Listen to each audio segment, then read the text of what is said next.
Le truc, c'est que j'avais besoin d'un téléphone, tu vois. Le mien, un iPhone 12 dernier cri.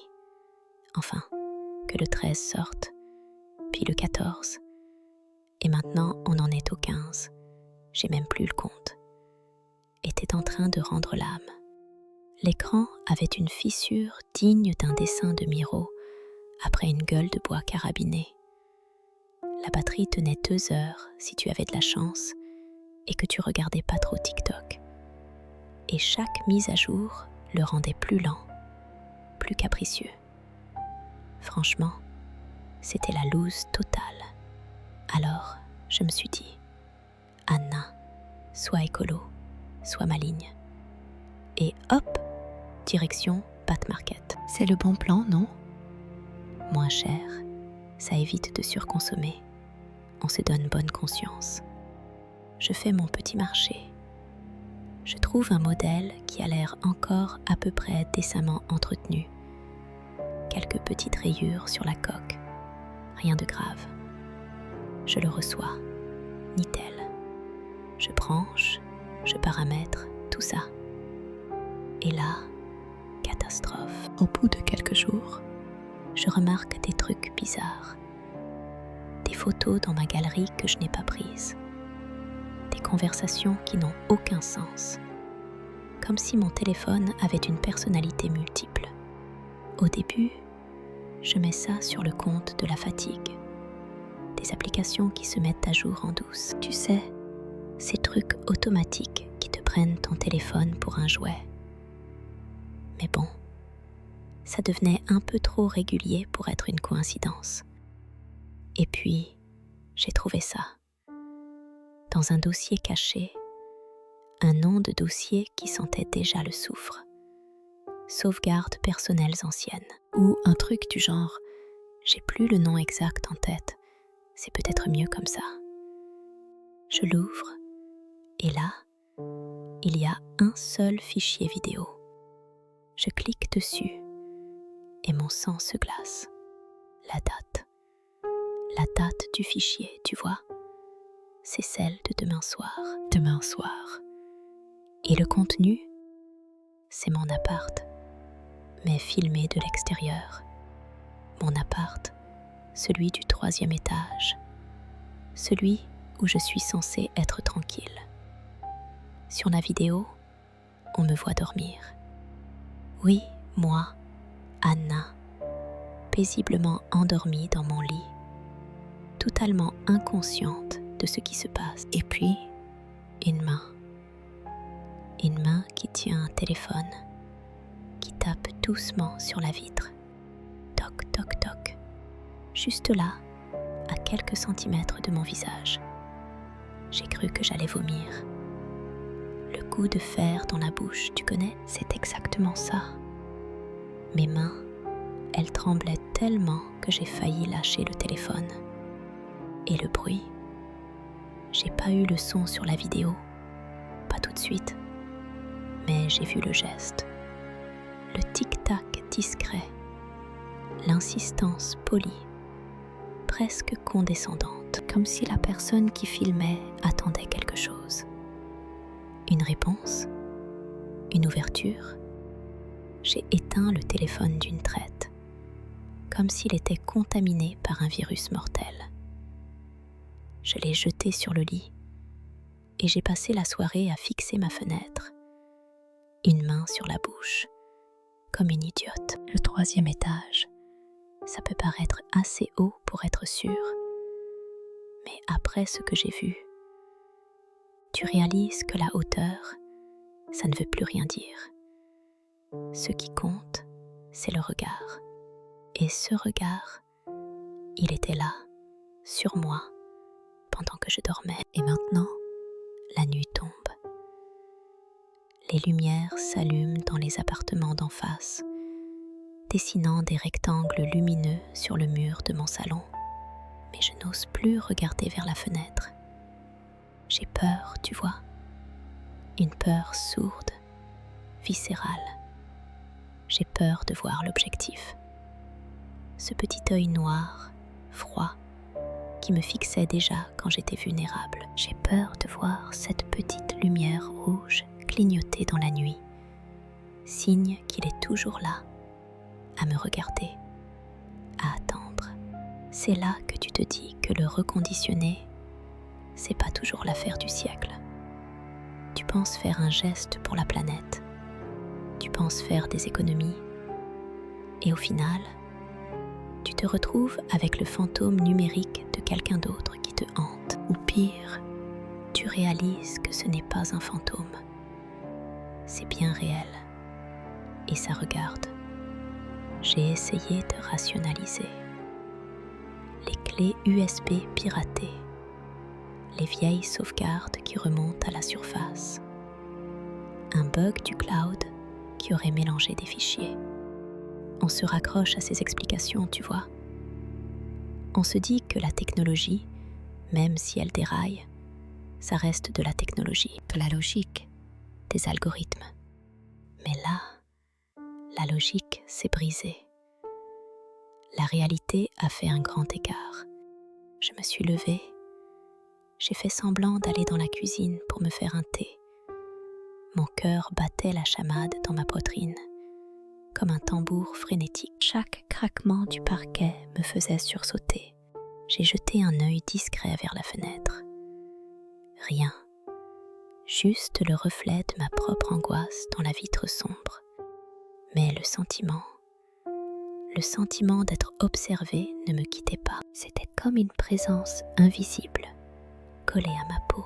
Je suis retournée m'asseoir sur le canapé, en essayant de me contrôler. Il fallait que je fasse quelque chose. Bloquer la carte SIM? Effacer tout le contenu? Mais si le problème n'était pas le téléphone lui-même, mais ce qui avait été enregistré dessus, et si le mec qui me l'avait vendu, ou celui d'avant, avait installé un truc qui traque, qui filme à distance. J'ai repensé à ce jour où j'ai reçu le colis. Le papier bulle, l'odeur de plastique neuf mélangée à une vague odeur de quoi déjà? De poussière froide? Oui, c'est ça. Une odeur de poussière froide.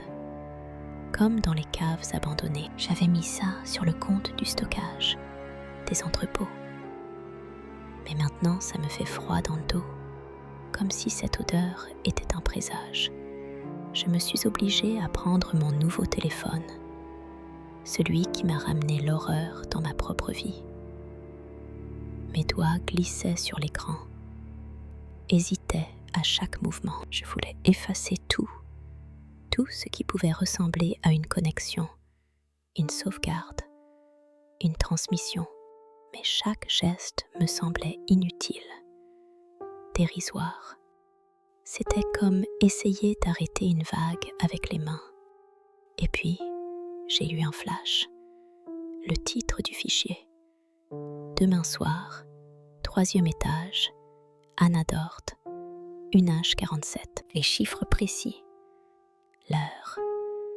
Ça ne pouvait pas être une coïncidence. Il savait mon nom. Il savait où j'habitais. Et il savait que je dormais. Une pensée absurde m'a traversé l'esprit. Et si le téléphone avait développé une conscience? Et si, en étant reconditionné, réinitialisé, il avait gardé en lui l'âme de ses anciens propriétaires, et qu'elle se manifestait maintenant de cette manière macabre? C'est complètement débile, je sais. Mais quand la réalité se délite comme ça, ton esprit cherche des explications, même les plus folles. J'ai fermé les yeux. Je me suis concentrée sur le bruit de mes propres battements de cœur, essayant de noyer le murmure de ma propre terreur. Il fallait que je me calme. Il fallait que je pense. Comment avait-il fait? Et surtout, pourquoi? Qu'est-ce qu'il voulait? La vidéo s'est rejouée dans ma tête. La main, le tic-tac. C'était une intrusion, oui, une violation. Mais c'était aussi une invitation. Une mise en garde? Je ne savais pas. Et cette incertitude me rongeait. J'ai ouvert les yeux brusquement. Le noir dehors s'épaississait. Les ombres dans mon appartement semblaient prendre une consistance nouvelle, plus menaçante. Chaque objet familier devenait étrange, potentiellement hostile. Mon fauteuil, ma table basse, même mon cactus sur le rebord de la fenêtre. Tout semblait me regarder avec une intention inconnue. Et puis, j'ai entendu un bruit. Un léger frottement venant de dehors, comme si quelque chose glissait contre le mur de mon immeuble. Lentement, montant, étage par étage, mon souffle s'est coupé, mon corps s'est figé. La vidéo, la date, le nom, tout ça s'est condensé en une seule et même certitude terrifiante. Il n'était pas seulement en train de me regarder, il était en train de venir. Et le téléphone, ce petit objet technologique censé me faciliter la vie, était devenu le portail de mon propre enfer. J'ai senti une goutte de sueur perler sur ma tempe, glissant lentement le long de ma joue. Le silence qui suivit fut encore plus assourdissant que le bruit précédent. Un silence chargé d'attente, l'attente de ce qui allait se passer ensuite. Et je savais, avec une certitude glaciale, que le prochain toc toc toc ne viendrait pas de mon téléphone. Mon cœur tambourinait comme un fou dans ma poitrine. Toc toc toc. Je me suis figée, le souffle coupé.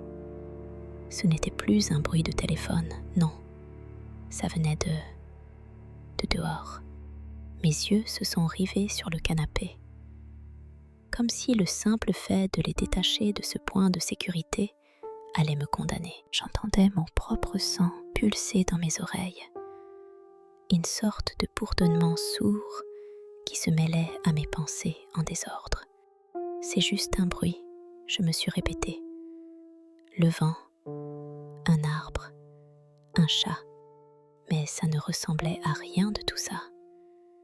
C'était régulier, mesuré, comme une main, tapant sur ma fenêtre. J'ai osé jeter un coup d'œil furtif vers le salon. La lumière du lampadaire de la rue filtrait à travers les rideaux, créant des ombres dansantes qui semblaient se moquer de moi. J'imaginais la main qui tapait, là, juste derrière le verre. Une main réelle, tangible, celle de la vidéo, celle qui avait filmé mon sommeil, mon intimité violée par des pixels. Le téléphone, ce maudit objet tout neuf, était tombé de mes mains sur le tapis. Son écran noir me renvoyait mon propre reflet pâle et terrifié.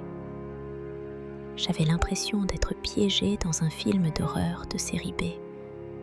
Sauf que là, c'était ma vie. La réalité avait décidé de faire un bug de niveau supérieur. Je me suis levée lentement, chaque mouvement une torture. Mes jambes tremblaient, mais je ne pouvais pas rester assise là, paralysée. Il fallait que je comprenne. Il fallait que je voie. L'absurdité de la situation me frappait de plein fouet. J'avais acheté un téléphone d'occasion pour être écolo, pour économiser 2 sous. Et voilà où ça me menait. J'étais devenue l'héroïne d'un cauchemar numérique, avec un téléphone qui faisait office de porte d'entrée vers une horreur bien plus ancienne. Parce que franchement, cette idée d'être observée, filmée, d'avoir quelqu'un qui s'approche, ça me rappelait des trucs, des vieilles histoires qu'on racontait pour faire peur aux enfants. Un truc sorti d'un conte macabre. Le bruit avait cessé. Un silence lourd, pesant. J'ai retenu ma respiration. Je devais être silencieuse. Pas un bruit. J'écoutais. Mon propre souffle me semblait trop fort.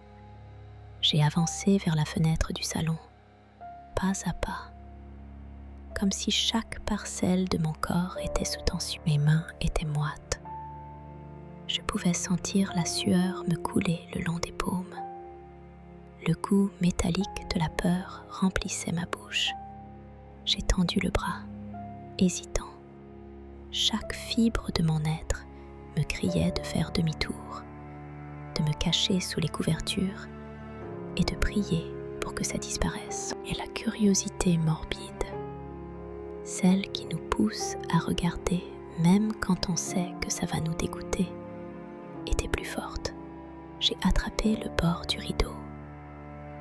Une légère pression sur mes doigts. La poussière ancienne a flotté dans l'air. Une odeur familière, rassurante, ou plutôt une odeur de normalité qui contrastait violemment avec l'état de panique dans lequel je me trouvais. J'ai tiré doucement.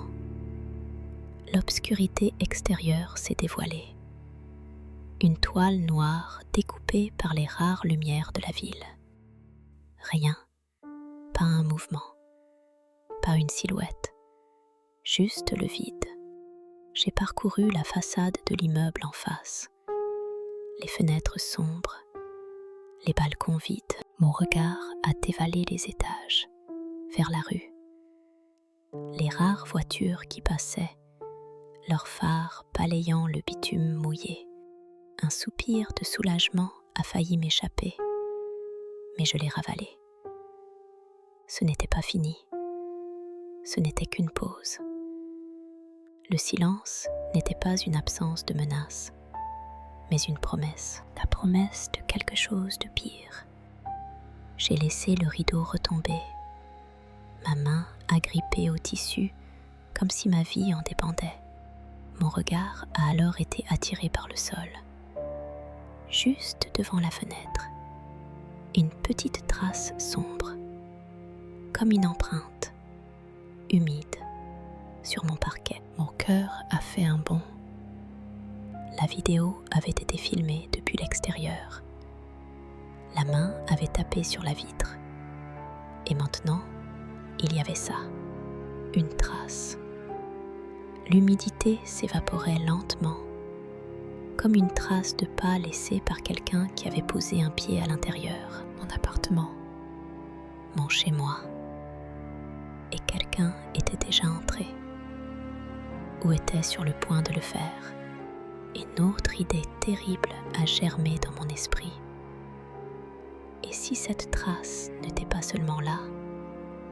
Et si elle continuait? Je me suis éloignée de la fenêtre, mon regard parcourant le sol du salon. Il y avait bien une légère trace, à peine visible, qui semblait partir de la fenêtre et se diriger vers l'intérieur, vers le couloir. L'angoisse m'a serré la gorge. Je n'avais pas entendu la porte s'ouvrir. J'avais été trop absorbée par le bruit dehors. Mais si la personne n'avait pas besoin d'une clé, si elle avait une autre façon d'entrer, les murs de mon appartement semblaient se rétrécir. J'avais l'impression que les objets autour de moi se transformaient en spectateurs silencieux de mon supplice. Le canapé, la table basse, même les cadres de photos sur le mur. Ils semblaient me juger, témoins de ma naïveté. J'ai voulu vérifier la porte d'entrée, juste pour me rassurer. J'ai hésité à m'y rendre. C'était comme aller à la rencontre du danger, mais je devais le faire. L'analphabétisme de ma peur, si je puis dire, me poussait à chercher des réponses là où il n'y en avait pas. Je me déplaçais comme une ombre dans mon propre appartement, chaque pas calculé pour faire le moins de bruit possible. Le parquet craquait sous mes pieds. Un son amplifié par le silence oppressant arrivait devant la porte. J'ai tendu la main vers la serrure. Mes doigts ont rencontré le métal froid. J'ai essayé de la faire tourner. Elle a bougé. Pas complètement, mais elle a bougé. Le loquet n'était pas complètement enclenché. Elle n'était pas fermée à double tour. Quelqu'un avait pu la pousser doucement ou la tirer. J'ai plaqué mon oreille contre le bois. Rien. Pas un souffle. Pas un bruit de pas. J'ai inspiré profondément une bouffée d'air froid qui n'a pas calmé mes nerfs. L'idée que je m'étais trompée, que tout ça était dans la tête, commençait à s'effriter face à la réalité tangible de la trace humide et de la serrure déverrouillée. Cette histoire de téléphone reconditionné, c'était une saloperie. Un piège bien huilé qui m'avait amené directement dans la gueule du loup. Je ne savais pas qui c'était, ni pourquoi, mais la certitude qu'il était là, tout près, me glaçait le sang. Je me suis reculée de la porte, lentement. Mon regard a parcouru la pièce, cherchant une issue, une arme improvisée, n'importe quoi. Mes mains tremblaient toujours. J'ai senti une goutte de sueur me glisser le long de la colonne vertébrale. Et puis, un son, un léger grattement. Pas sur la fenêtre cette fois, pas à la porte, venant du mur, mon mur, le mur de ma chambre. Un frottement léger, régulier, comme si quelque chose se déplaçait lentement le long de la cloison. Mon sang s'est glacé. C'était le même son que dans la vidéo. Le son qui avait précédé la main sur la fenêtre. L'idée m'a traversé l'esprit avec la brutalité d'un coup de poing. Cette personne n'était pas seulement dehors. Elle était là, quelque part, dans mon immeuble. Et elle se rapprochait. Elle utilisait les murs comme un chemin, comme un passage secret. Un passage entre les appartements. Le cauchemar ancestral venait de trouver une faille dans la vie de 2025. Et le pire, c'est que je ne savais pas par où elle allait sortir, où entrer. Elle était déjà là, dans les entrailles de mon immeuble, et je sentais son regard, même sans le voir. J'ai le souffle coupé, genre coincé dans les bronches. Je peux pas bouger, le corps entier tétanisé. Les craquements dans les murs, tu vois, c'est pas juste du vieux plâtre qui s'affaisse. Non, ça c'est le bruit des jointures d'une chose qui se faufile. Et ça se rapproche. Chaque tic-tac de mon ancienne horloge murale sonne comme un coup de marteau sur une caisse en bois. Le silence est là, oppressant. Mais sous ce silence, il y a cette pulsation sourde, régulière, pas celle de mon cœur qui s'emballe, non, une autre, plus animale. Mon téléphone, posé sur la table de chevet, s'illumine d'un coup. L'écran diffuse une faible lumière bleutée dans l'obscurité de la chambre. Je le fixe, les yeux écarquillés. C'est elle. C'est ce truc qui me hante depuis ce matin. La vidéo. Le dossier privé sur le téléphone reconditionné. Ce téléphone que j'ai acheté pour faire ma bonne citoyenne écolo. Génial, non? Achète-nous des déchets électroniques. Le futur te remerciera. Ouais, le futur vient de m'envoyer un squat dans mon immeuble. Je vois le message. Une notification qui flotte à l'écran. Nouvel enregistrement vocal. Mon sang se glace. Un enregistrement vocal. J'ai pas de répondeur vocal activé. J'ai tout viré, je te dis, pour pas qu'ils me pourrissent la vie avec leurs messages importants. Je peux pas y croire. C'est le truc qui a déclenché toute cette merde. La vidéo, maintenant un enregistrement. C'est comme si ce téléphone était une sorte de portail, tu vois. Un truc qui capture des bribes de... De quoi? D'un autre monde? Mes mains tremblent tellement que j'arrive pas à attraper mon téléphone. Je le laisse tomber sur la couette. Le son du choc est étouffé. Ça me rappelle le bruit de la porte. Tu te rappelles? Je pensais l'avoir verrouillée, mais non. Cette sensation de froid humide sur mon parquet, c'était bien réel. L'odeur de poussière froide, comme dans une cave oubliée, s'est installée dans mon appart. Je la respire là, maintenant. Elle a une odeur âcre, métallique, comme du sang séché, du grattement dans le mur. Plus fort, il est juste à côté de ma tête maintenant. L'isolant acoustique, le doublage en placo, tout ça c'est de la rigolade pour ce truc. On dirait qu'il utilise les vieilles gaines techniques, les passages entre les murs des appartements, des tuyaux de plomberie rouillés, des fils électriques abandonnés. Tout devient son terrain de jeu. Je ferme les yeux. J'essaie de respirer, doucement. Inspire, expire. Concentre-toi, Anna. Ne panique pas. Mais comment ne pas paniquer quand tu entends le bruit de tes propres murs qui se déforment? C'est pas un bruit normal. C'est un bruit de matière qui grudule, qui se déchire doucement, comme du papier de verre sur de la peau. Et ce souffle léger, presque inaudible, mais qui est là. Il vient de l'intérieur du mur. Un souffle d'air froid qui charrie cette odeur métallique. Il me dit qu'il est là, juste à côté, à quelques centimètres de moi. Je repense à la vidéo, à la main qui tape sur ma fenêtre. Toc, toc, toc. Juste le bruit. Personne. Juste l'ombre qui passe. Mon sang s'est figé. J'ai eu l'impression d'être vue, d'être traquée par un fantôme, par quelque chose qui existe et qui n'existe pas en même temps. Et cette date, demain, la vidéo était filmée hier et elle montrait mon appartement aujourd'hui. Et ce téléphone, il m'avait envoyé une vidéo de demain. La date était clairement affichée, demain, à 23h17. Et il était 23h15, 2 minutes. 2 minutes avant que la chose filmée, elle, ne se produise. Ma main glisse sur la couette, cherche le téléphone. Je le trouve. L'écran est toujours allumé. Nouvel enregistrement vocal.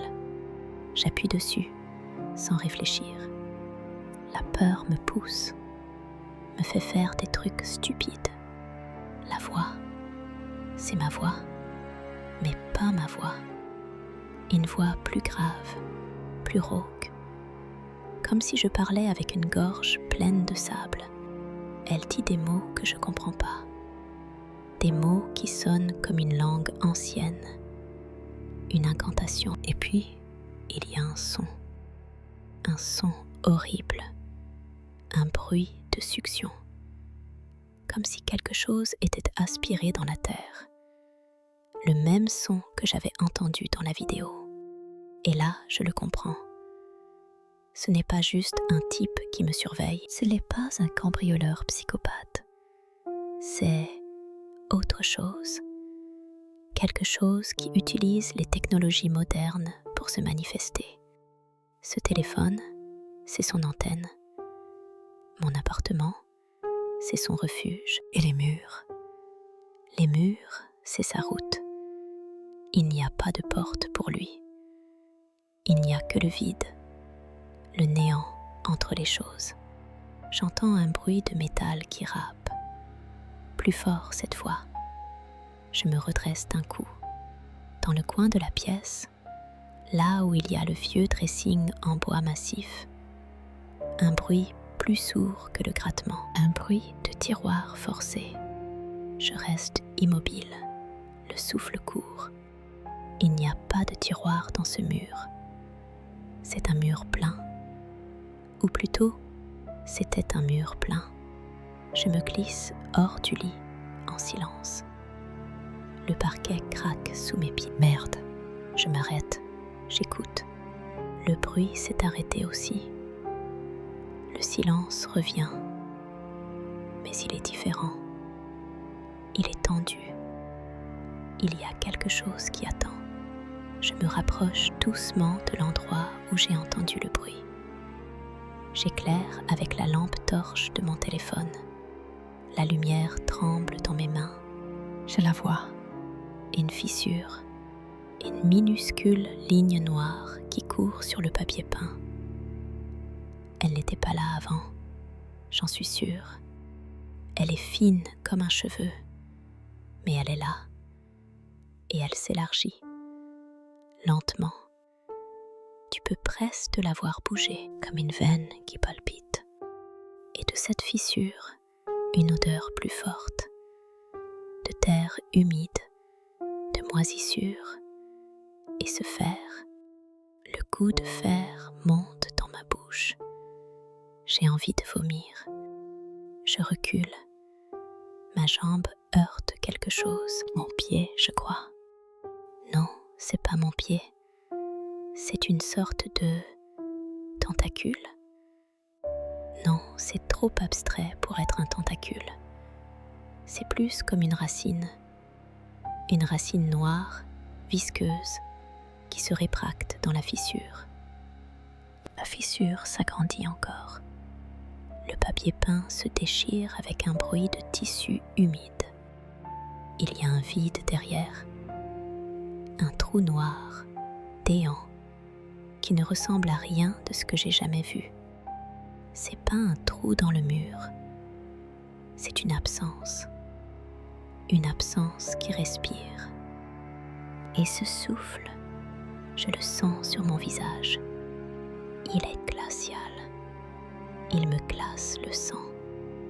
Je me retourne pour courir, mais mes pieds s'enfoncent dans le sol, pas dans le parquet, dans le sol de ma chambre.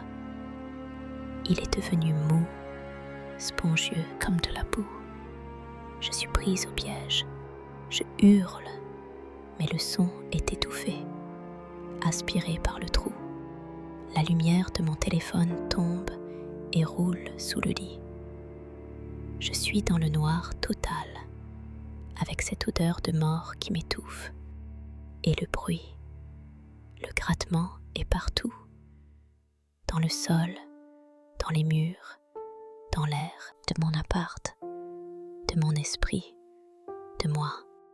Le pire, c'est que je sens sa présence, pas comme un corps, mais comme une idée qui prend possession de tout, de mon appart, de mon esprit, de moi. Et ça me fait flipper plus que n'importe quel fantôme de film d'horreur à 2 balles. Tu vois, le truc avec les fantômes, c'est que ça reste éthéré. Ça traverse les murs, ça fait des bruits chelous, mais ça reste une entité distincte. Là, c'est différent. C'est comme si mon propre appartement se retournait contre moi, mais pas par une force extérieure, Par une mutation interne. comme si le béton avait décidé de devenir vivant, de respirer, de pourrir. Je suis enlisée là, dans ce truc qui ressemble à du béton mouillé, mais qui sent la terre humide et le renfermé d'une cave oubliée. Mes baskets sont fichues.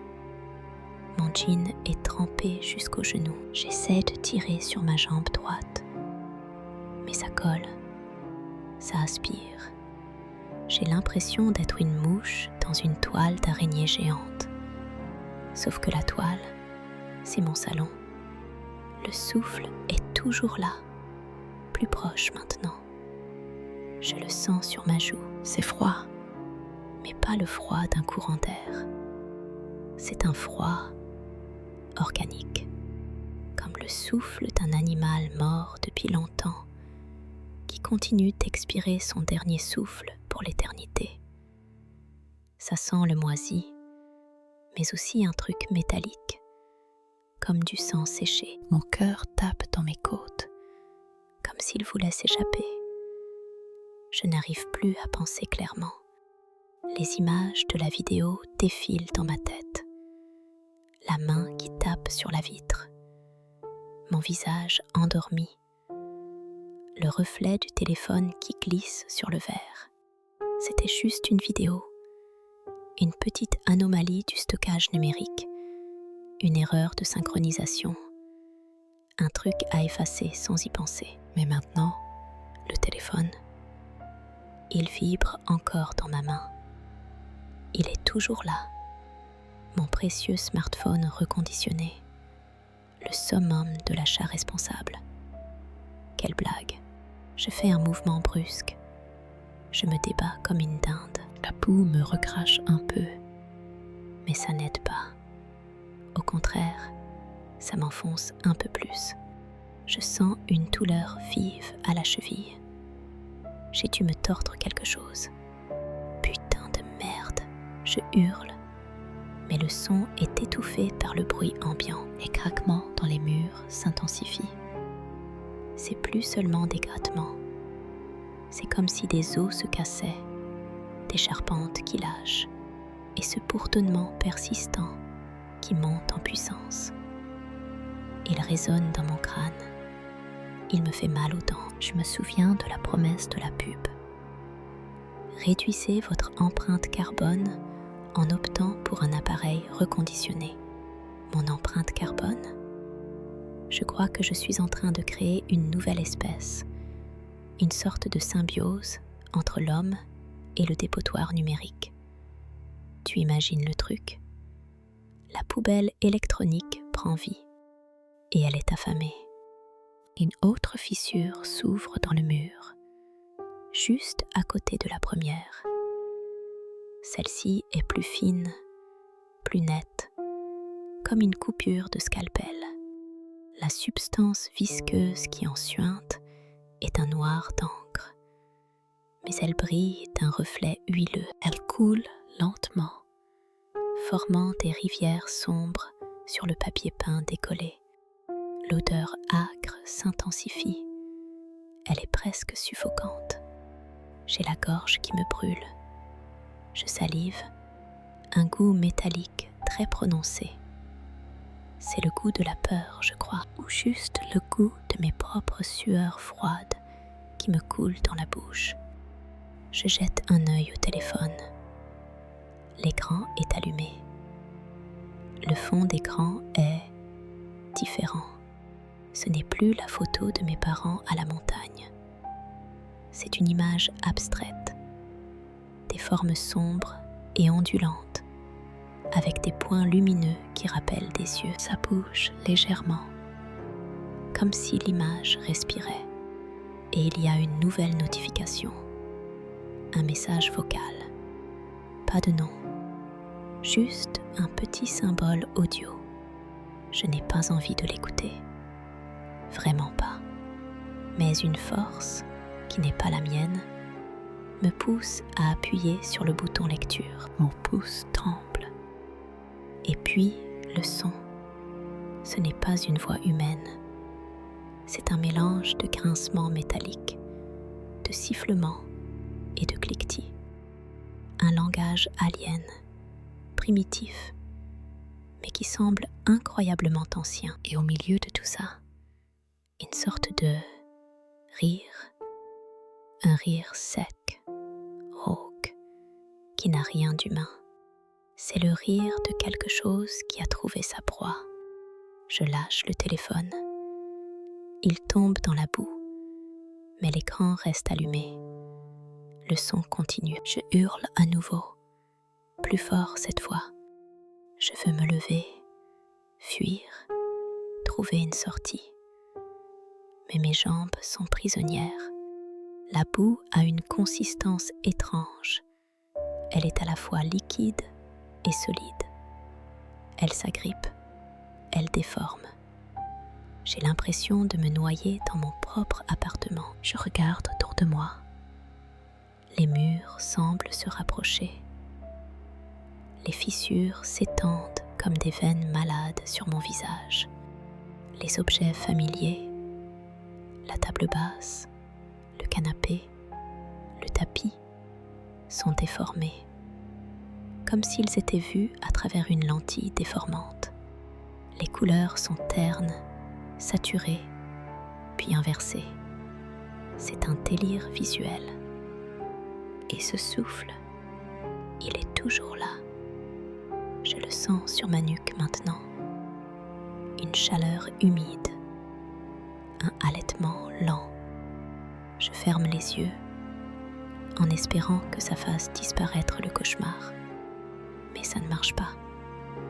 Les images persistent, plus vives encore. L'odeur s'intensifie.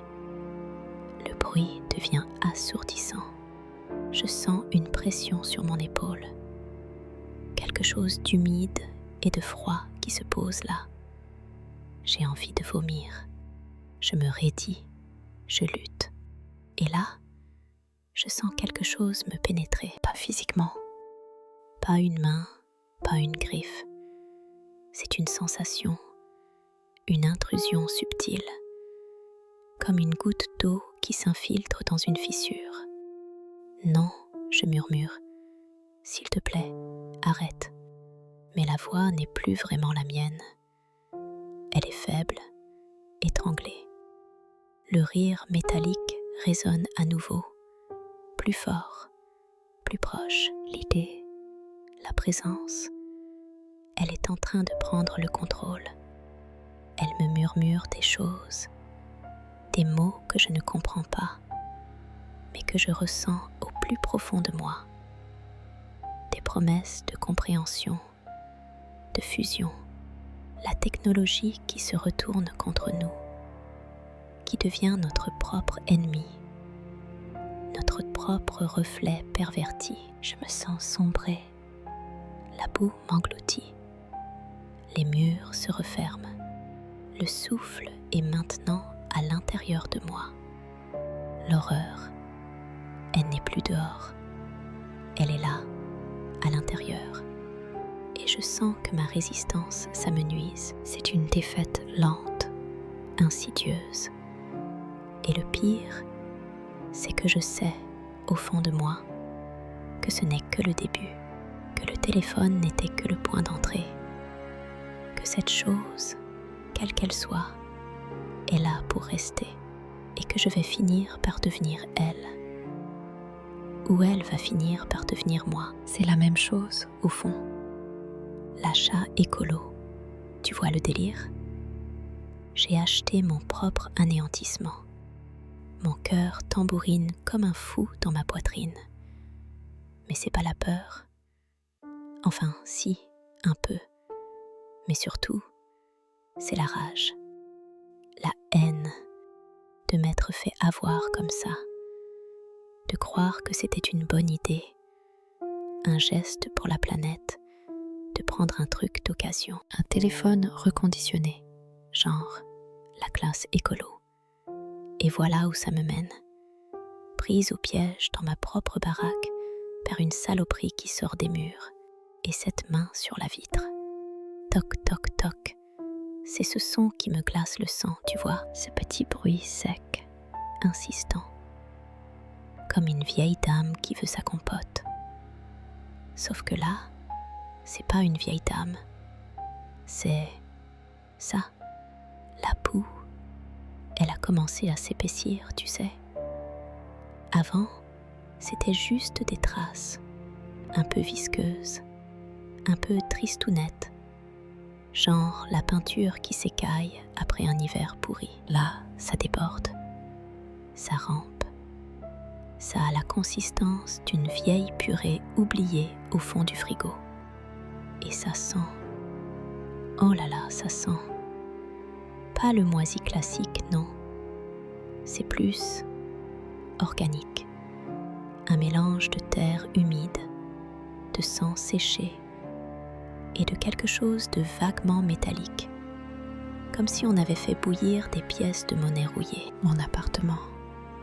Ce nid douillet que j'avais mis tant de temps à refaire se transforme en une sorte de Matrice ou de bidonville sur Mars.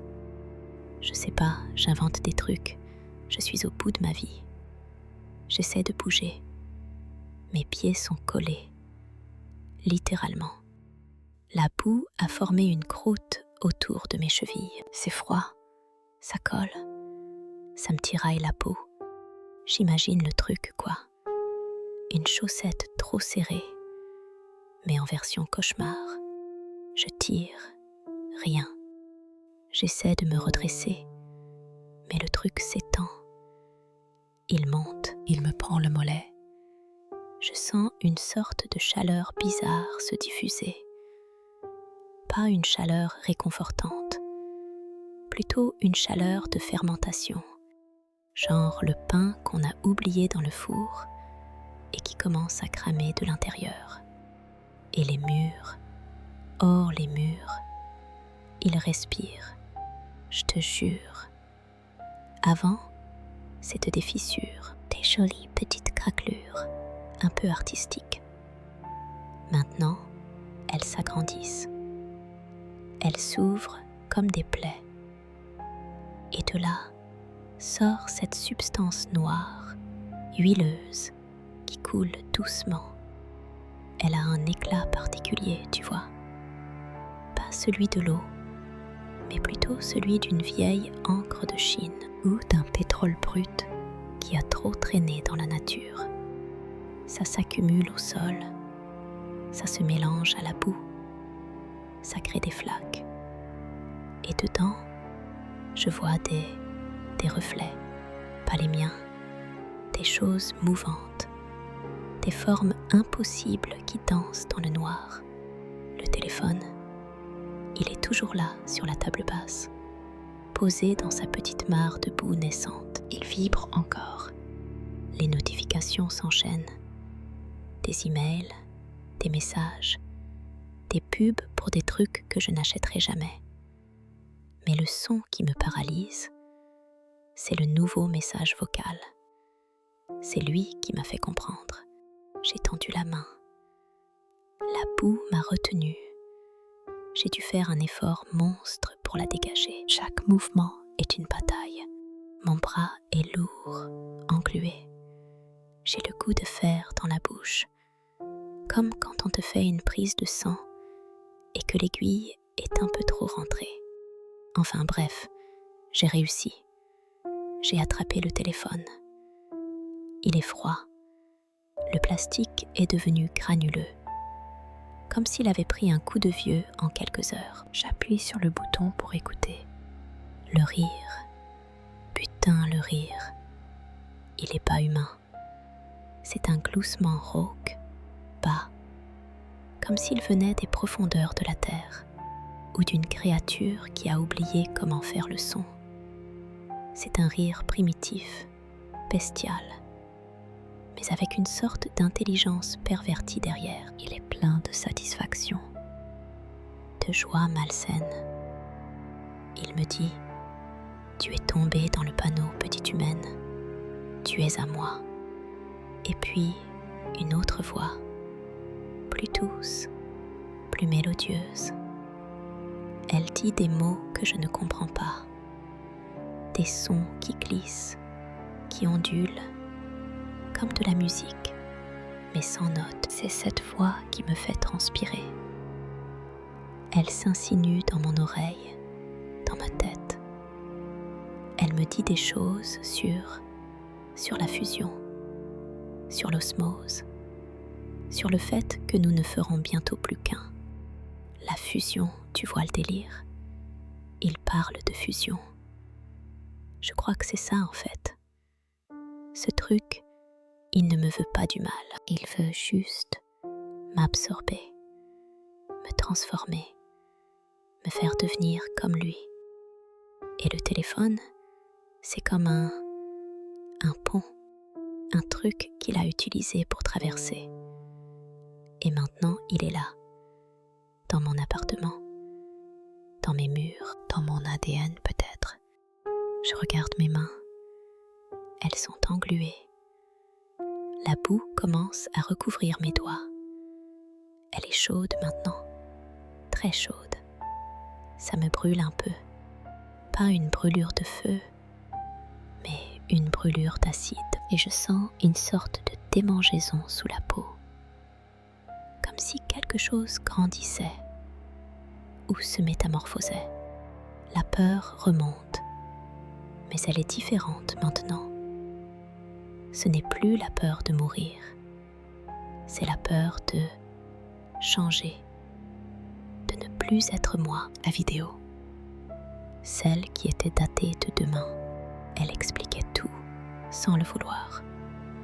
La main qui tape à la vitre, l'objectif qui brille dans le noir.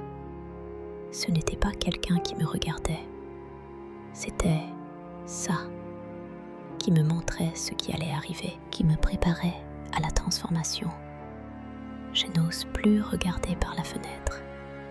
J'ai peur de croiser ce regard, si on peut appeler ça un regard, ou une lentille, ou un œil qui n'a jamais appartenu à un corps. Mais je sais qu'il est là. Je sens sa présence. Elle est lourde, oppressante. Elle remplit chaque recoin de mon appartement, de ma vie. Et le pire, tu vois, le pire, c'est que je me dis, et si c'était ça, la vie?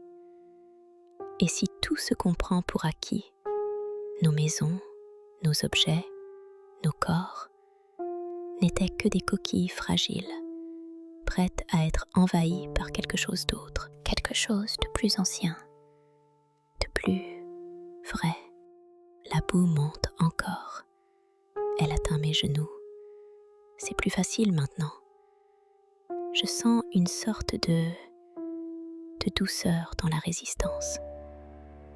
Comme si mon corps commençait à accepter, à se laisser aller. J'ai l'impression que je vais couler, disparaître, mais pas comme dans un trou noir, plutôt comme un glaçon dans l'eau tiède. Lentement, tranquillement, et le rire, je l'entends de nouveau. Mais cette fois, il vient de l'intérieur. C'est mon rire, ou le sien, ou le nôtre, je sais plus.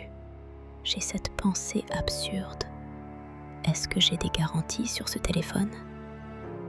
Est-ce que je peux le renvoyer? Est-ce que Back Market rembourse les contaminations bactériologiques interstellaires? Tu imagines le truc?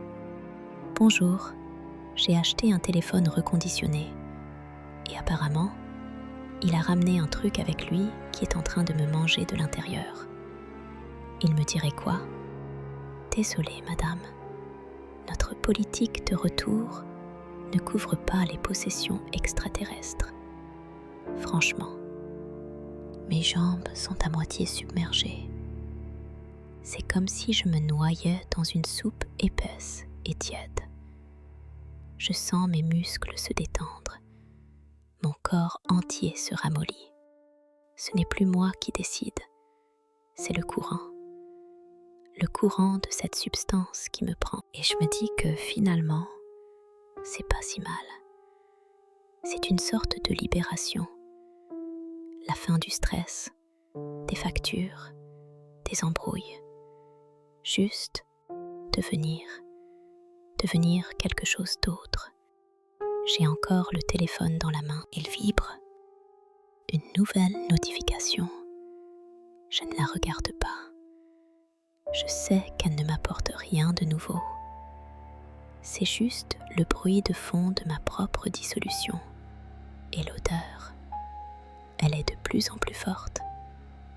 Elle me remplit les narines, la gorge. Je la respire. Je l'assimile. C'est ma nouvelle essence, ma nouvelle identité.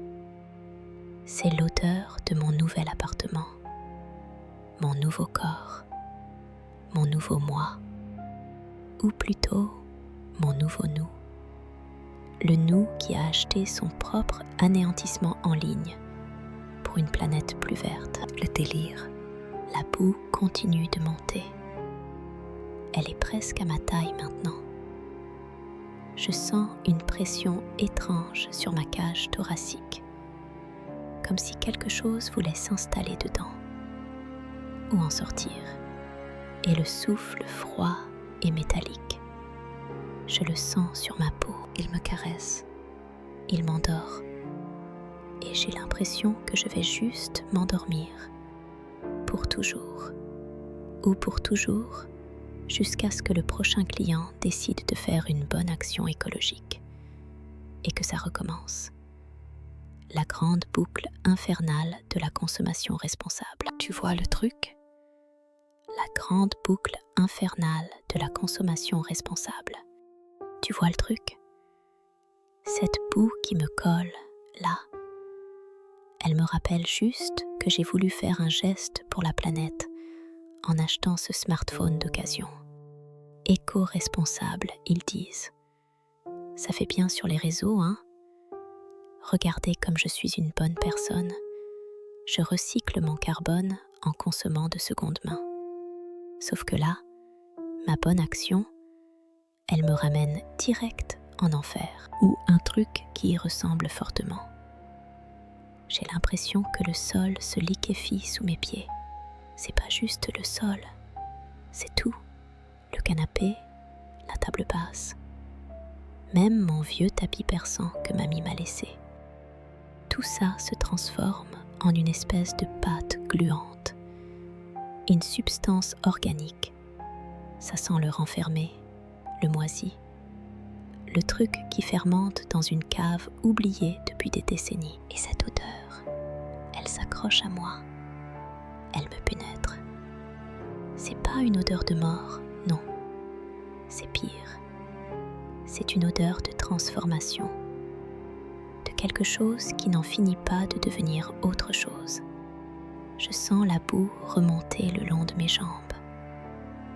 C'est tiède, d'une tiédeur qui n'a rien de réconfortant. Ça glisse, ça s'insinue dans les interstices. Ça me paralyse doucement, comme un anesthésiant naturel. Un truc qui te fait perdre toute sensation pour mieux te faire disparaître. J'essaie de bouger, de me débattre, mais mes muscles sont comme englués, mous, inertes. C'est comme essayer de nager dans du miel froid. L'effort est vain, le mouvement est moqué. Et la voix, putain, cette voix, elle est là, dans ma tête, juste à côté de mes pensées. Mélodieuse, douce, comme une berceuse qui aurait mal tourné. Elle me murmure des choses, des promesses de fusion, d'unité, de transcendance. Tu seras plus seul, Anna. Tu seras partie de nous. Ensemble, nous serons éternels. C'est ça le piège ? Le truc ancestral, le vieux conte de fées qui se déguise en technologie de pointe. J'ai voulu faire une bonne action. Et je me retrouve à devenir la matière première d'un truc dont je ne connais même pas le nom. J'ai eu cette vidéo sur mon téléphone, cette image de demain, celle où on me voit dormir, et puis cette main qui tape sur ma vitre. Toc, toc, toc. Et maintenant, la main, elle est partout. Elle m'enveloppe, elle me pénètre. Je regarde mes mains, ou plutôt ce qu'il en reste. Elles sont couvertes de cette substance. Elles ont pris une teinte brunâtre, visqueuse. Mes doigts sont un peu moins distincts, comme s'ils commençaient à fondre. Et le plus flippant, c'est que je ne ressens plus vraiment la douleur, juste une sorte de lourdeur, une acceptation passive. C'est comme si mon corps, par instinct de survie débile, commençait à s'adapter, à devenir plus malléable, à se fondre dans le décor. La boue monte. Elle atteint ma poitrine maintenant. Elle m'empêche de bien respirer. C'est pas une suffocation brutale. C'est plutôt un lent et inexorable remplissage. L'air se fait rare. Il est remplacé par cette pâte tiède et organique. Mon cœur bat plus lentement, comme s'il avait lui aussi compris que la lutte était inutile. Il y a des sons étranges qui se font entendre maintenant, des gargouillis, des murmures bas qui semblent venir des murs eux-mêmes, comme si l'appartement entier était en train de digérer. Je repense à cette vidéo, l'horreur de me voir dormir, vulnérable, pendant que cette entité observe cette sensation d'être surveillée, d'être convoitée. Je pensais que c'était juste un bug. Une chose étrange arrivait avec ce téléphone reconditionné. J'avais ri, un peu. Mon Dieu, le stalker du futur. J'aurais dû acheter neuf. Ironie du sort, hein? J'ai voulu être écolo. Et je me retrouve à devenir la consommatrice ultime. Celle qui est consommée. La voix se fait plus insistante. Elle ne murmure plus. Elle chante maintenant. Une mélodie lancinante, hypnotique. Rejoins-nous, Anna. Fait partie de la grande tapisserie. La conscience individuelle est une illusion. L'union fait la force. L'union fait la force. C'est ce qu'on nous dit depuis qu'on est gosse, non? L'union fait la force. Mais là, l'union, elle se fait avec une boue qui me dévore de l'intérieur. Mes jambes ne sont plus distinctes. C'est une masse informe qui s'étend et me relie au sol. J'ai l'impression que mes os se ramollissent, que ma chair se dilue. C'est une sensation de perte, de délitement total. Je ne suis plus Anna, une jeune femme française avec ses angoisses et ses désirs. Je deviens une partie de quelque chose d'autre, quelque chose de plus grand, de plus ancien et de terrifiant. Mon ADN est peut-être en train de se réécrire, de se mélanger avec celui de l'ancien locataire du téléphone et de tout ce qui vient avant lui. Je ferme les yeux, ou plutôt, j'essaie.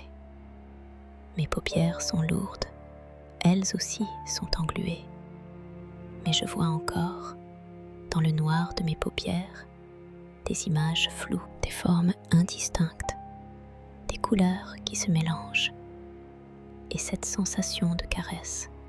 C'est une caresse qui n'a rien de charnel, mais qui me pénètre jusqu'à l'âme.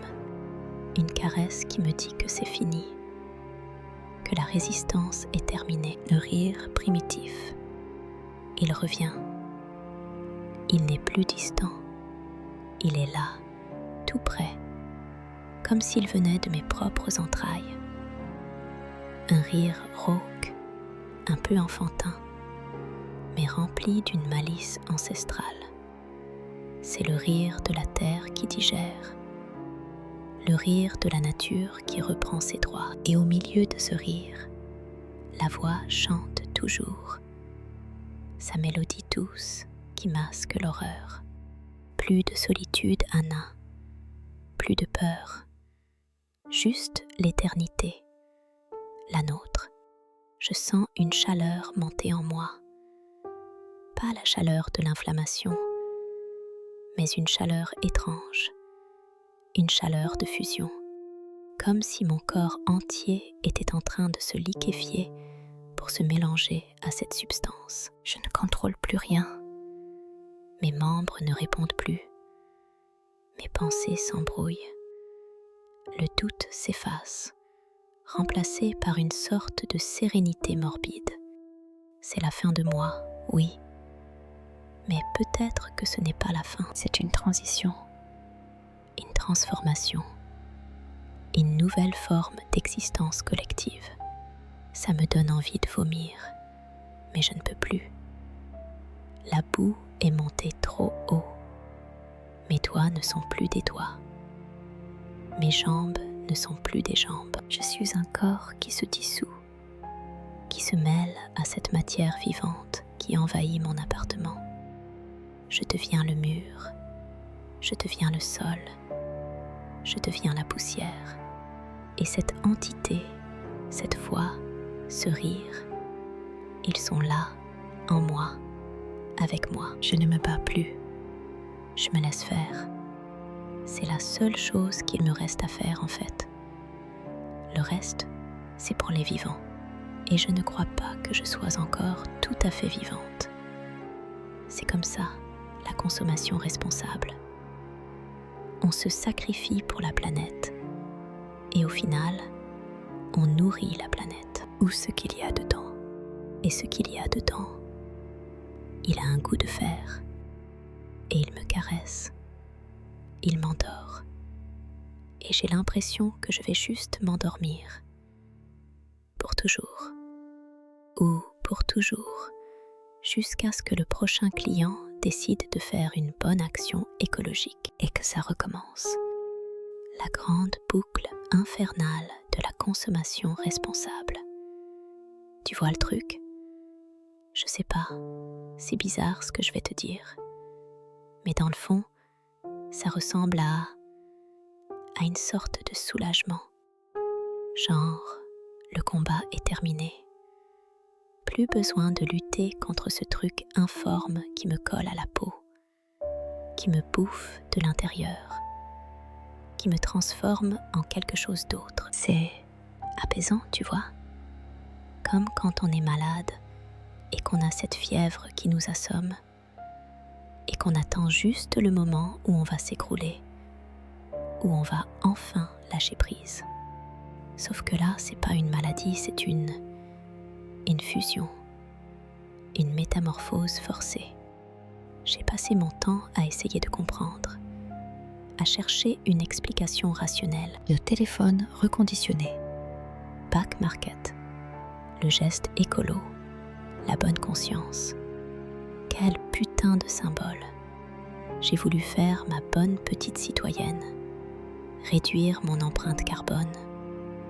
Et au final, je deviens la matière première de la décharge du futur. C'est ça qui est fort, non ? L'ironie de la situation.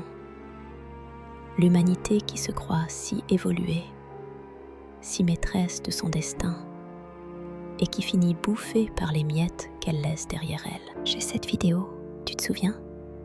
Celle qui m'a fait flipper au début. Je l'ai vue, et j'ai d'abord cru à un piratage, un truc à la con. La vidéo de mon propre appartement, filmée depuis l'extérieur, par la fenêtre de mon salon. Et moi, je dormais, paisiblement, à moitié assoupie sur le canapé. Et puis cette main qui tape sur la vitre. Toc, toc, toc. Doucement, comme un enfant qui veut rentrer. Et la date. Demain. C'était programmé ce truc. C'était pas une intrusion spontanée, c'était une livraison. J'ai repensé à ce téléphone, ce petit bijou de technologie reconditionnée, acheté avec tant de fierté. Il est comme neuf, avait dit le vendeur sur le site. Putain, s'il savait ce qu'il avait vendu. Une porte, une invitation. Une invitation à quoi au juste ? À la dissolution, au grand effacement. Et maintenant, cette boue, elle monte,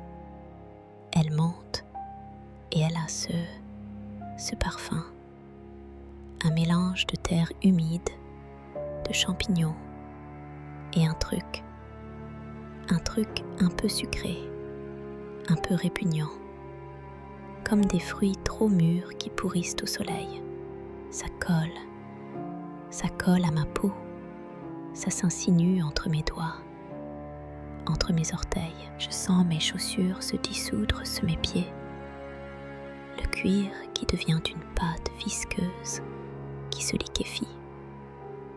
Mon jean, mon sweat préféré, tout se transforme. Je ne sais pas si c'est moi qui ai peur ou si c'est la boue qui a peur. Ou alors, elle n'a pas peur du tout. Elle est juste là. C'est une présence, une conscience, Une conscience qui me dit qu'elle ne fait que son travail. Elle recycle, elle transforme, elle réabsorbe. Au début, j'ai essayé de la repousser. Je me suis débattue, j'ai hurlé, mais ça servait à rien.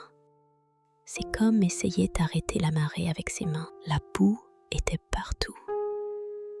Elle avait envahi les tapis, les meubles, les murs, le canapé, mon vieux truc confortable. Il fondait littéralement, devenait une sorte de mousse organique.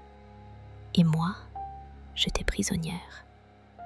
Mes jambes étaient engluées, puis mes cuisses. J'avais l'impression de me noyer dans une vase tiède et épaisse. Et j'entendais ce rire d'enfant, un peu rauque, un peu pervers, comme si elle se marrait de ma détresse. Et puis, cette voix qui sortait de nulle part, douce, mélodieuse, comme une berceuse. Elle me parlait. Elle me disait que c'était normal, que tout allait bien se passer, que je ne serais plus jamais seule. Tu vois, le truc, c'est que le pire, c'est pas la douleur. Je ressens bien sûr une sorte de brûlure quand ça me touche, quand ça me dissout. Mais ce n'est pas une douleur aiguë, pas une douleur qui te fait crier. C'est une douleur sourde, diffuse, comme si mes propres cellules se déchiraient de l'intérieur. Le pire, c'est cette perte de contrôle. Cette impression que mon corps ne m'appartient plus, que mes pensées s'embrouillent, que mes souvenirs s'effacent comme des traces sur le sable. Et cette voix, elle continue de me murmurer à l'oreille. Elle me dit des choses que je ne comprends pas toujours, des phrases qui flottent, qui me donnent une impression de familiarité, comme si je l'avais toujours connue, comme si elle faisait partie de moi, mais d'une partie oubliée, enfouie. Je me rappelle avoir regardé mes mains qui étaient en train de devenir translucides. On voyait les veines, les tendons, comme si je regardais à travers du plastique. Et puis, le rouge de mon sang qui commençait à se diluer, à se mélanger à la boue. J'ai eu une pensée absurde. J'espère qu'ils vont pouvoir recycler ça proprement. Le cynisme, c'est une carapace, hein? Une armure contre l'horreur. Quand tu te retrouves face à l'indicible, tu fais de l'humour, même si ça te fait mal. Tu rigoles de ton propre malheur pour ne pas te laisser dévorer par la panique. Mais là, la panique, elle s'est transformée en autre chose.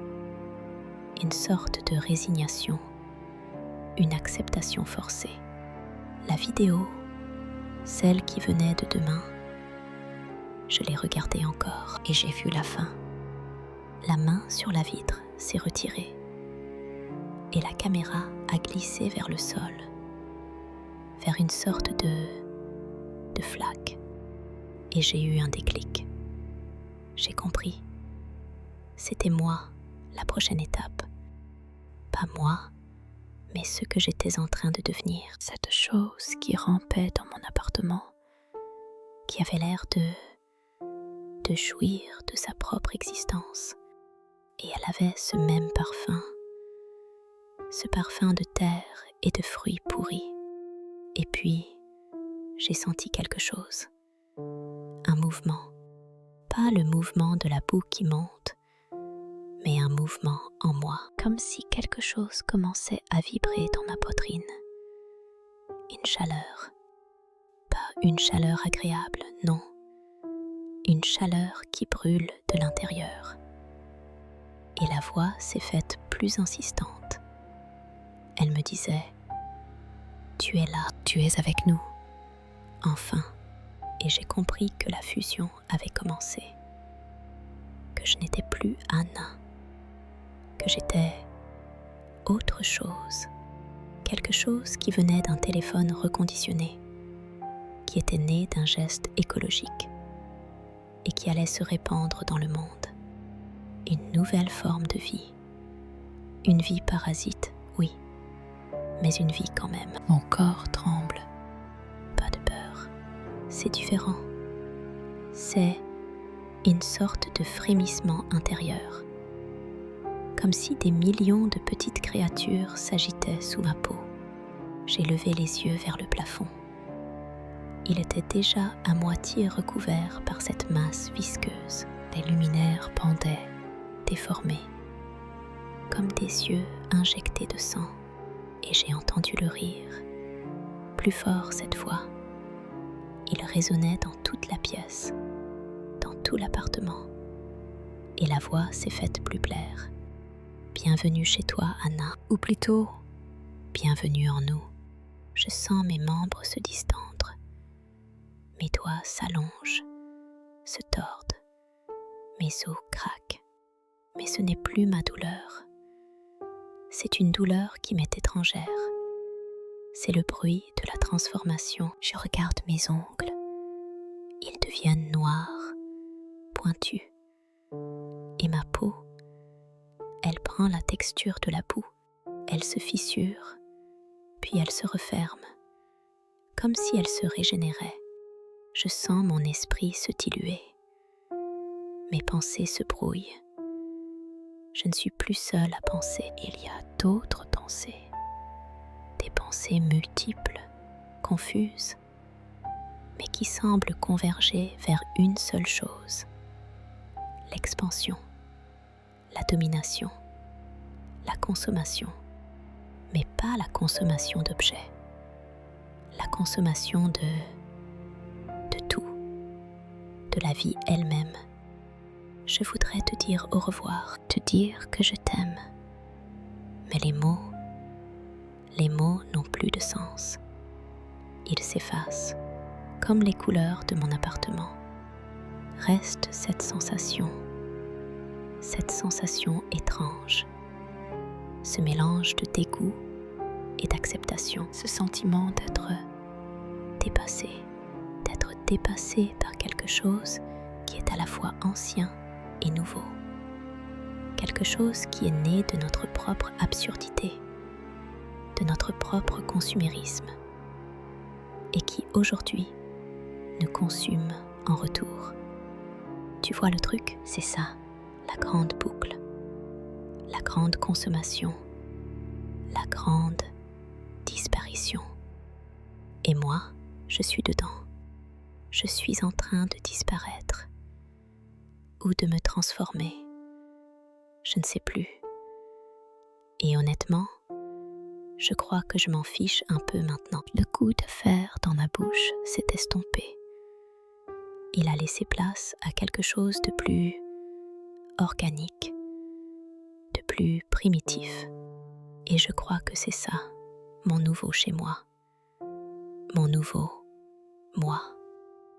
La vidéo, elle était juste un teaser, un avant-goût de ce qui allait arriver. Et ça arrive là, maintenant. Et je ne peux plus rien faire. Rien d'autre que de me laisser absorber. Le souffle, celui que je ne connaissais pas avant. Ce souffle chaud et humide sur ma joue. Ce n'est plus une menace. C'est une caresse. Oh putain, la logique, elle a pris des vacances permanentes là. Je me sens lourde. Chaque particule de mon corps semble se défaire, mais pas dans la douleur. Plutôt comme un vieux t-shirt qu'on laisse tremper. Il perd sa forme, il s'étale, mais il reste quand même un t-shirt, tu vois le truc. Sauf que moi, je suis le t-shirt, et la machine à laver, c'est cette boue. Elle ne sent plus juste la terre mouillée et le vomi. Maintenant, c'est plus complexe. Ça sent le miel fermenté, les algues, le soufre et moi. Oui, Je crois que ça sent aussi un peu moi, la version diluée, désossée. Les meubles, ils ne sont plus là. Enfin, ils sont là, mais transformés. Le canapé de chez Ikea, celui qu'on a tous eu un jour, avec ses coussins qui s'affaissent à force de binge-watcher des séries Netflix. Il a fondu. Il s'est étalé comme du fromage sur un toast brûlé. Et maintenant, il fait partie du sol. Une sorte de tapis organique, mou et tiède. Le bureau en bois, celui de mon père, hérité de je ne sais combien de générations. Il a fait la même chose. Il a glissé, il a dégouliné, comme une vieille bougie qu'on a laissée trop près du radiateur. C'est à la fois beau et dégueulasse. La beauté du chaos, je suppose. C'est le genre de truc que tu trouves dans les documentaires sur la nature. Sauf que là, c'est chez moi. Et je suis la découverte. J'essaie de bouger mes doigts. Enfin, ce qu'il en reste. Ils sont spongieux. La peau n'est plus la peau. Elle a pris la teinte de la boue. Un brun verdâtre. Un peu comme la vase qu'on trouve au fond de la Seine, mais en plus, vivant. Et ça bouge, ça palpite, doucement, lentement, comme un cœur paresseux ou un organisme qui respire dans son sommeil. Le bruit, il est subtil maintenant. Plus de rire démoniaque. Plus de voix mélodieuses qui susurrent des promesses. Juste un murmure constant. Un chuchotement d'eau trouble. Le froissement de 1000 feuilles mouillées. C'est comme si l'appartement entier était une seule et grande créature marine. Et moi, je suis une cellule qui vient d'être transplantée. Je ne ressens plus la peur. C'est bizarre, non ? L'instinct de survie, il doit être tellement dépassé par les événements qu'il a tiré un trait sur toute négociation. C'est comme si mon cerveau, en voyant qu'il n'y avait aucune issue logique, avait décidé de passer en mode acceptation passive. Genre, bon, si je dois finir en slime, autant que ce soit le slime le plus cool possible. Et franchement, cette boue, elle a un côté fascinant. Elle se meut, elle se répand, elle absorbe, elle apprend. Je le sens. Elle apprend de moi, de ce que j'étais, de mes souvenirs, de mes angoisses, de mes petits plaisirs coupables, mes conversations avec ma meilleure amie, Manon, quand on se plaignait de nos journées de boulot, mes éclats de rire devant des vidéos débiles sur TikTok, mes peurs paniques quand j'entendais un bruit suspect la nuit, même avant le téléphone. Tout ça, ça se mélange, ça se digère, ça devient elle. Je me souviens du début. Le téléphone, ce petit bijou de technologie, tout propre, tout reconditionné, pour la planète, pour le portefeuille. Et cette vidéo, cette putain de vidéo qui me montrait comme une proie, endormie, vulnérable. J'ai cru que c'était un bug, un problème de synchronisation, une mauvaise manipulation. Je me suis dit, ah, les joies de l'électronique de seconde main, tu paies moins cher, tu as des surprises. La vraie surprise, c'était pas un souci technique, c'était une invitation à une transformation. Et j'ai accepté, sans le vouloir, sans le savoir. J'ai ouvert la porte. J'ai laissé entrer le parasite. Sauf que ce n'est pas vraiment un parasite, c'est plutôt un symbiote forcé. Et le pire, c'est que maintenant, je ne suis plus sûre de vouloir en sortir. La lumière du jour commence à décliner dehors. Le ciel prend des teintes orangées, puis violacées. Et la boue, elle reflète ses couleurs. Elle scintille. Des myriades de minuscules particules lumineuses s'allument et s'éteignent, comme des étoiles dans un océan sombre. C'est une nouvelle forme de beauté, une beauté qui vient du déclin, de la dissolution. Je me sens de plus en plus lente. Mes pensées elles-mêmes ralentissent, s'étirent. Je ne me bats plus. Il n'y a plus de moi et de elle. Il y a juste nous, une masse mouvante, une conscience diffuse qui s'étend dans les murs, qui épouse les formes des meubles disparus. Je ne suis plus Anna. Pas tout à fait. Je suis Anna en partie. Je suis aussi le téléphone, le cloud, la vidéo, la terre, le déchet, le nouveau. Je suis la consommation responsable devenue autodestruction et l'autodestruction devenue renouveau. Un renouveau visqueux, organique, terrifiant et étrangement paisible. C'est comme si j'avais atteint la fin de mon parcours individuel et que le voyage continuait, mais à une échelle différente, une échelle collective, une échelle qui me dépasse tellement que je n'ai plus d'autre choix que de m'y abandonner. Je peux sentir le mouvement remonter le long de mon cou. L'enveloppement est complet. L'étreinte est douce, mais ferme. Elle ne m'étouffe pas, elle m'intègre. Le coup de fer dans ma bouche s'est estompé, remplacé par une saveur terrestre, une saveur de vie nouvelle, mais qui ne ressemble à rien de ce que j'ai connu. La fenêtre est encore là, pour l'instant. La lumière du dehors s'est presque éteinte. Je ne vois plus mon reflet.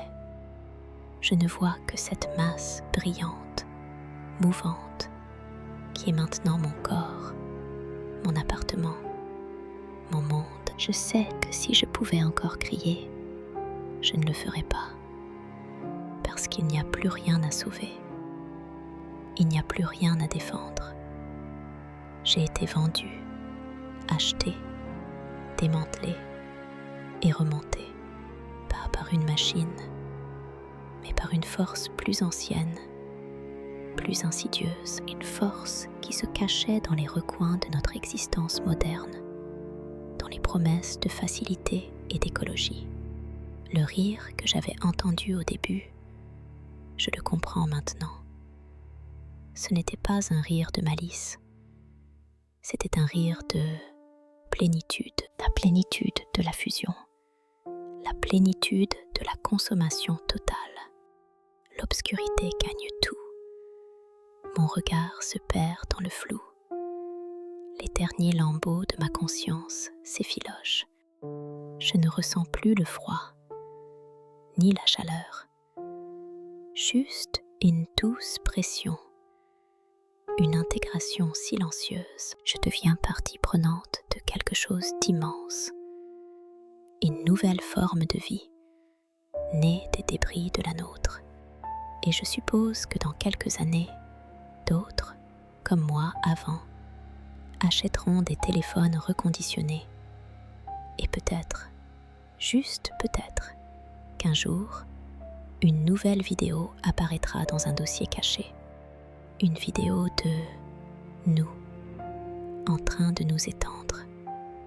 Et cette fois, ce sera un avertissement ou peut-être juste une invitation, encore une fois.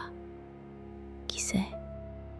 La seule chose dont je suis certaine, c'est que le bruit le plus fort, ce n'est plus mon cœur qui bat, c'est le murmure de la boue.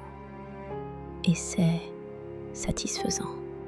Mon dernier souffle, mon dernier moi.